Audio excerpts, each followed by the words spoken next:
चुका की माफी दे देवा मैं जानो तुम्हारी जेठोड़ी। भूला चुका की माफी दे देवा मैं जानो तुम्हारी जेठोड़ी।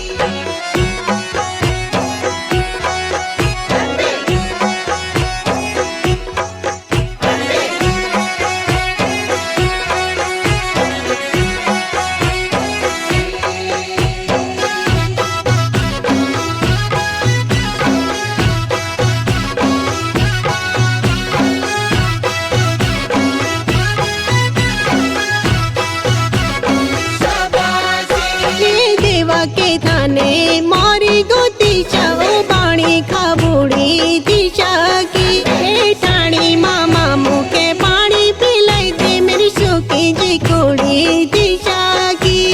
ठाणी मामा मुके पानी पिलाई दे मेरी सुखी जी कोड़ी दिशा की। दीवा सुखे दुखे के आचे रख्या तेरो रुपिया पाउली राखोड़ी।